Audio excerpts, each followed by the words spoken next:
Welcome to the 223rd edition of Make Pro Wrestling Majestic. Again, I am Tiger Height. And I am keeping everything in my nose this week. Yes, that was crazy. Now, we will get into this week in wrestling because it was like right at the buzzer beater. We got a couple of, I would say, bigger stories, but we'll cross that bridge when we come to it. Our first one, Ronda Rousey's coming back to fight. I know, seriously. Nobody wants to watch this. No. I don't think anyone asked for this. No. And it's like, well, she's facing Gina Carano. Yeah, here's the thing. I understand that both of them are legends in MMA, and they were pioneers with women's MMA being more streamlined, which is great. But, dudes, why are we doing this to each other? You know, this is... Well, it is also going to be on Netflix. So. It is, but it's not UFC. Nope. Which is very weird. But yes, Ronda Rousey is returning to fight. She's not returning to wrestle. And the company who is putting this on is co-founded by Jake Paul and Nakisa Bedarian. So you have an expectation of kind of like what kind of money is behind this. Yeah, no, that's a lot of money. There's a lot of publicity there, and I'm just going to assume like this whole card is just going to be Super Fight City because that's Jake Paul's whole thing. You said Jake Paul, right? Yep. Okay. So Miranda Alize she did participate in the WWE tryout this week. I know. Very interesting decision based on the past. Yeah, I do not know why WWE thought that this was a good idea because I'm surprised she didn't walk out. I know. But yes. Another interesting thing about this particular tryout, though, was that Shayna Baszler was very much involved in this process. She was. She's doing a lot of backstage stuff. She's talking about doing a lot of backstage stuff, especially when it comes to training. Yes. Which is really good. I'm very happy for her about that. And I'm hoping that's kind of a spot for her because that would be interesting to have Shayna Baszler do like talent scouting. Yeah. You know, I mean, I think if anybody who know how to do talent scouting, yep. Given the crossover success that she had, it would be Shayna Baszler. And I know this is not wrestling related, but Cain Velasquez. I mean, it's wrestling related. He wrestled in Triple A. He wrestled a WWE match. He got released from prison. Yes, I think it's on parole. He's been granted parole. Yes, and if you're wondering why he was in prison, he killed a guy who sexually abused his son. Yes. I was one of the backers of Cain Velasquez because fuck the child abuser. I'm very happy that he's no longer breathing. He went about it the wrong way, but he paid for it with his time. He paid for it with his time. He was granted parole. I can't remember how long he was in prison for, but it was like a lot less than he was going to be initially incarcerated for. He served nearly 1 year. Yeah. So he went in. It was like a 7 or so year sentence or something like that. So the tribute to AJ Styles. What are your thoughts on this? Like, so AJ Styles supposedly retired, right? Yes. But do you think that he's really retired? Is he just retired, or is he like really retired? I think AJ is retired. I do think he's actually retired. He has said multiple times that he wanted to retire at 50. He said that it was his last WWE contract. What I think they're doing with AJ is that they're going to do something with him outside of wrestling. And this is a way to keep him fresh while they figure out what they want to do with him. I mean, you could say general manager, but I like Adam Pearce as general manager. Right. I like Nick Aldis as general manager too. You could say he could be a manager. That might be an avenue that he could take. Because remember, he's not retired from like the wrestling industry. He just said that he was retiring from in-ring competition. There's a big difference with those. I think AJ would be a really interesting commentator, but where would he fit? Right. You know, I mean, there's like certain personalities that gel really well right now. I think AJ could add a lot of credibility to any announcing table, but I don't see him on Raw with not Vic Joseph, that's NXT, with Wade Barrett and Joe Tasseltor. I like, is Tasseltor still the guy I don't on there? remember. It's something like that. Michael Cole and Corey Graves on SmackDown. You do not want to put him with Booker and Vic. That's just a dream team, and they are the best thing right now. Yeah, no matter what the Wrestling Observer Newsletter Awards tell us. And they're like, oh my God, AJ's going to AEW. No. I don't think so. No, absolutely not.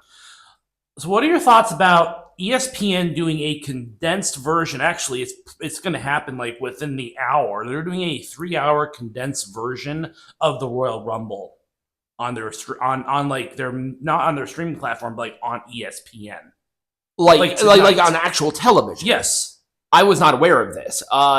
That's crazy.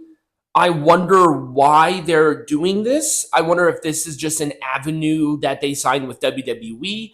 Maybe they're like, hey, all the ads and all the fun stuff, boom, here you go. But then we're going to have a condensed version without all the ads and bullshit. Maybe. Because, I mean, it's like, that would be the condensed version that I could imagine. Mm-hmm. Are they going to start cutting matches out of it? That wouldn't make sense. Yeah, I don't know. That wouldn't make any sense. Because, when I remember, there was a lot of the ads and stuff. I don't know what they're going to cut out. I hope they don't cut out any of the matches. Right. I'm just trying to think of where they can chop the fat when it comes to a 3-hour. And remember that 3 hour. I think the original event was like 4 hours and some change. Yeah, it was something like that. It went really quickly. This was actually a really well paced Rumble, so I'm not too upset about it. Yeah, but I just wonder what they're going to do. Because I don't think that the Royal, I mean, besides the first ever Royal Rumble, which was aired on USA Network, I don't think they ever had a Royal Rumble appear on, like, no, it's not free television. ESPN costs a lot of money,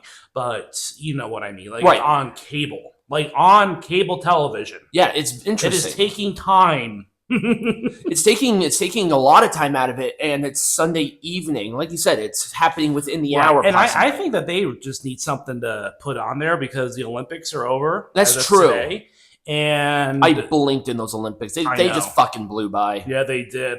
Let's talk about a few things in WWE. Okay, we have talked about the Dude Wipes promotion. People are weird about it. I'm like, okay, so number one, let me talk to you how ads work. Or sponsorships. They're like, well, put it on. They're going to put it on gear and shirts. Okay.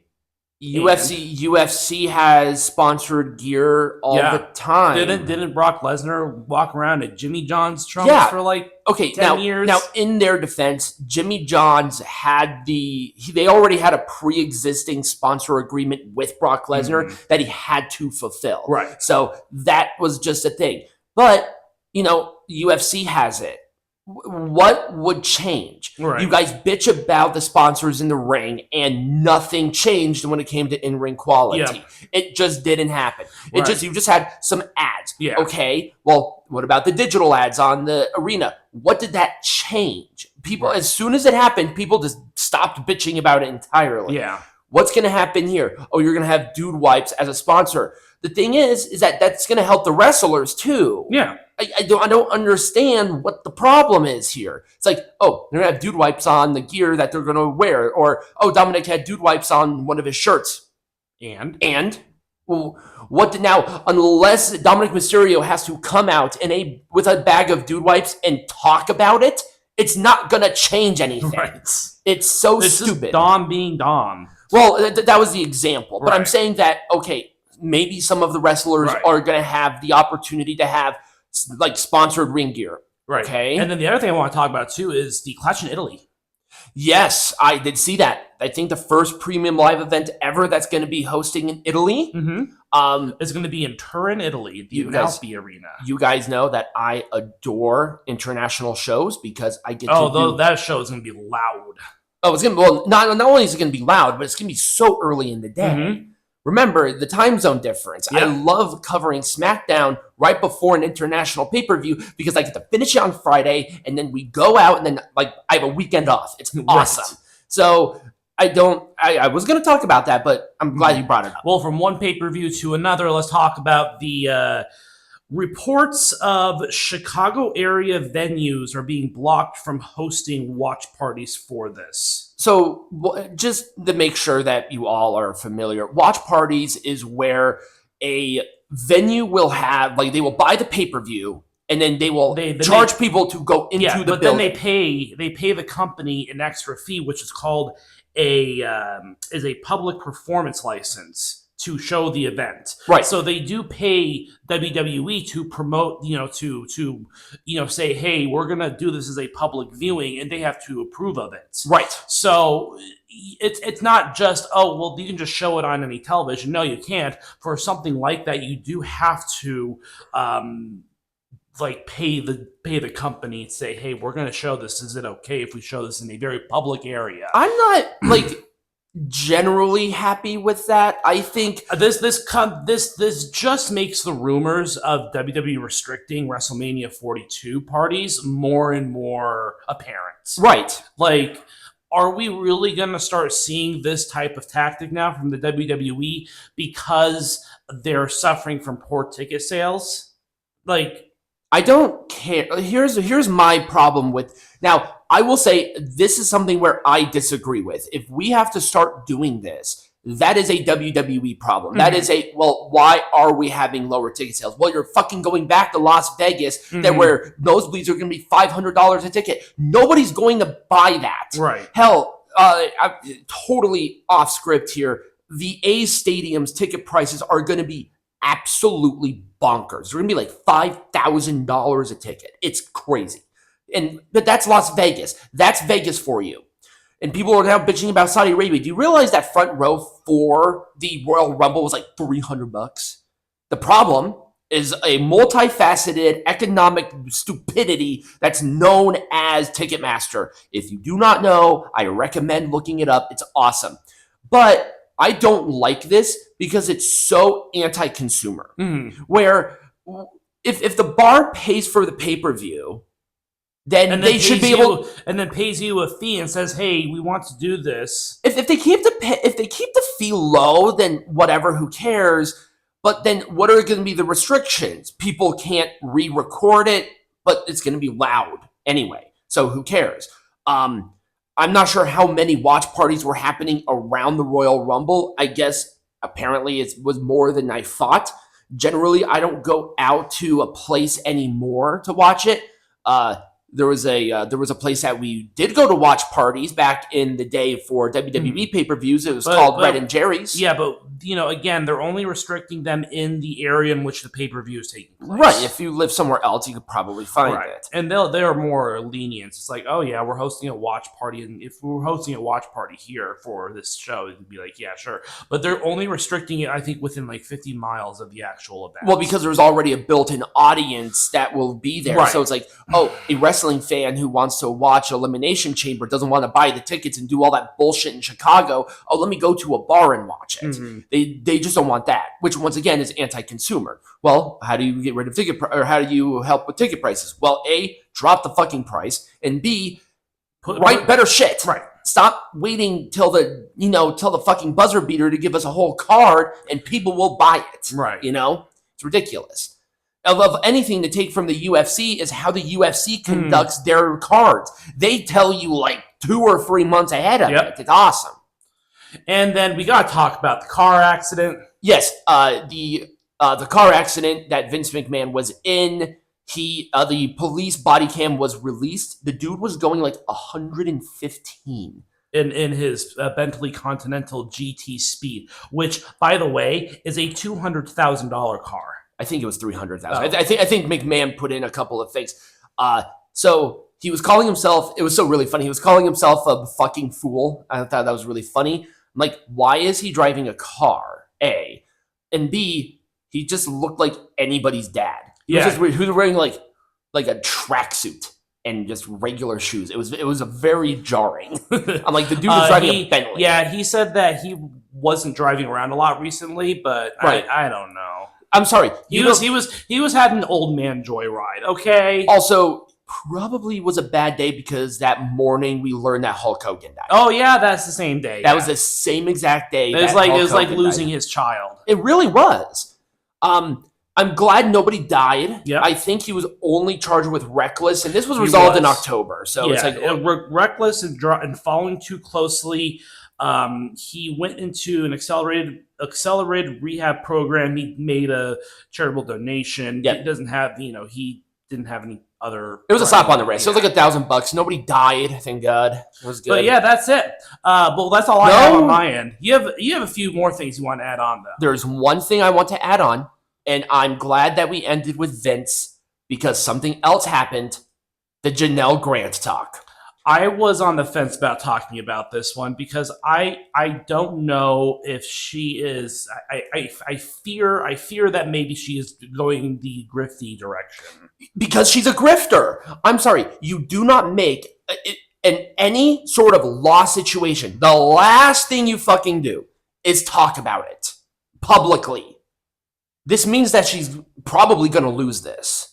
Well, yeah, that's clearly she's trying to gain as much sympathy as possible. That's what she's doing. And people are like, oh my God, she was a victim. She was a victim. The evidence is there. There was no, other than these text messages that anybody can spoof, I don't know what you mean. There isn't really. I mean, that's why people got mad about Brock Lesnar. It's like, yeah, Brock Lesnar's name was in the lawsuit, but he didn't do anything. Right. It literally said that Brock Lesnar did not touch her at all. Like that. Literally. Like WWE wouldn't have brought him back if they cleared him. It was fine. I watched this. It felt like a wrestling promo.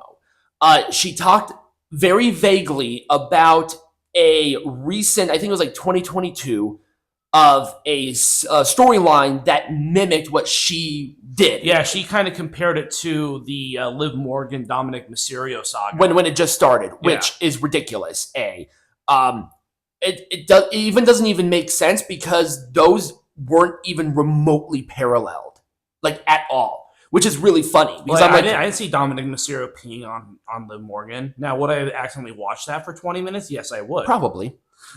But at the same time, it's like she wasn't coerced. Liv Morgan was doing it freely. And according to her, it was coerced. But the problem is, it said consensual. The only time that this stopped was when the money and the gifts were gone. That was the only time when she filed it. And why didn't she file in 2019? Why 2020? Why not 2021? And that is why we are dying on that hill. I am dying on this hill. She made this public appearance to keep it fresh in your fucking mind. Yes. Can you people open your fucking eyes and get a clue? She went full Erica Kirk on us. She really did. Now she's going to make all of these public... Watch. This is not her only She's going to make all of these public appearances. This is not... And then in like a year, she'll be dead. She'll be dead. She'll be dead. No. Whoa. No. But she'll be done with this shit. Yeah, she's going to try to grift as much money out of this as possible. Yeah, she's going to set up a Patreon. I don't, maybe an OnlyFans. You know what? The mind is here, Matt. Just whatever you think is going to happen. It's the biggest. This is why I waited. This is why I said, well, I'm not going to sit there and say automatically that she was a victim. This is an Epstein Island victim, okay? There is a very big difference. Well, one of them is younger, but that's the point. Mm-hmm. But all we see are the texts. And it's like, okay, well, I can doctor that. I can spoof that without a problem. It's not that hard. It's not hard.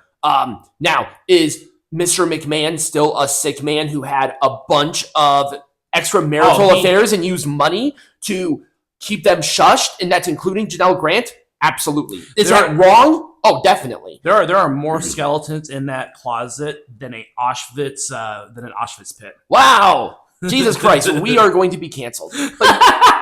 But yeah, this whole thing was such a bad look for her. People have no goddamn idea. And I sat there, I'm like, this is going to be extremely poor. If I was Janel Grant's lawyer, I would be tearing my hair out. And just saying, oh my God, she fucked us. Like, this is it. This is it. Boom. Done. Also, they are not going to go to any sort of mediation. No. They're going to go right to court. This is not going to end well. No. This is not going to end well for her. No. Now, unless I see more evidence, I'm hoping that we see it publicly. Here's the thing. If we actually get more evidence, okay. I am man enough to say that I could be wrong.